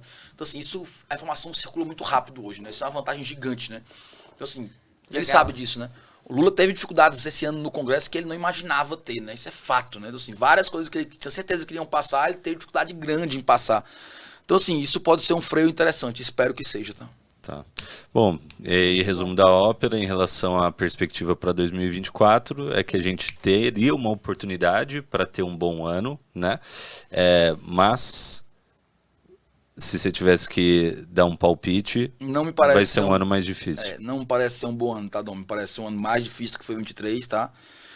Me parece ser um ano com o governo querendo vender, impulsionar o crescimento sem ter da onde tirar em termos de gasto, né? Me parece que o governo vai ser obrigado a voltar atrás no arcabouço, vai ter que dizer que realmente não consegue entregar o superávit zero, né? O déficit zero, como a gente quiser nomenclaturar. Vai ter que pedir para o Congresso outra vez aí outro cheque, tá? 210, 170, não sei, mas vai ter que pedir alguma coisa. Acho que não desse tamanho, provavelmente não, mas vai ter que pedir alguma coisa de 40. Tem alguns mercados já falando em 40, 50, vai ter que ser o cheque aí para ele gastar. O que vai ser muito ruim, tá? O mercado vai olhar isso com péssimos olhos, tá certo? Alguns ativos estão precificados já com essa visão, já estão sabendo que vai ter, já estão já se comportando dessa forma. Perspectiva de juros futuro americana deu uma melhorada esses meses, por isso que a economia mundial deu uma respirada boa, em termos de bolsa no Brasil, cresceu bem agora, teve um rally bom. Isso é uma coisa importante pra gente ver, tá? Como vai ser a economia americana nos próximos 6 meses. Isso é uma coisa interessante pra gente ver. Isso vai impactar na gente, sem dúvida, tá? Mas acho que vai ser um ano difícil. Vai ser um ano, acho, complexo, tá? Se a gente tiver um ano aí com um crescimento de 1,5, como estão falando, que é praticamente irrisório em termos de Brasil, e se endividando para fazer isso, porque isso é a coisa importante. Assim, é 1,5, mas não, diminuímos dívida, estamos organizando a casa, estamos com tudo sob controle, 1,5 para crescer. Pô, é isso, vamos ter que passar por isso. Mas 1,5 aumentando dívida, 1,5 se endividando, porra, tipo assim, tá amargo e tá amargo e não é remédio, entendeu? Tipo isso, né? Remédio amargo a gente tá disposto, né? Mas amargo esse remédio, assim, tá ruim, mas não é pra ficar bom, tá ruim e vai ficar pior, porra, é uma porrada, né? E eu acho que vai ser por aí, né? Por isso que empresários do Brasil todo, né? Façam gestão, né? Cuidem, né? Assim, tenham atenção, tenham cuidado. Não é hora de crianças estarem administrando empresas, tá? É hora dos adultos, né? Até o brincadeira, é hora de tirar a piscina de bolinha e trazer o computador e todo mundo para dentro e realmente fazer a coisa como deve ser feita, porque não vai ser um ano tão simples, vai ser um ano, na minha visão, infelizmente, tá? Não torço por isso não. Se Deus quiser, daqui um ano eu volto aqui e deu errado e o Brasil cresceu 4 e a dívida diminuiu e o real valorizou e todo mundo tá bem e o agro bombou e eu vou dizer, errei, graças a Deus, não tenho problema nenhum com isso, vou amar tá errado.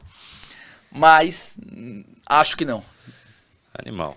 Fica uma baita lição de gestão, né? E eu falo assim, até por mim, esse foi um ano onde eu tomo muita decisão na área comercial.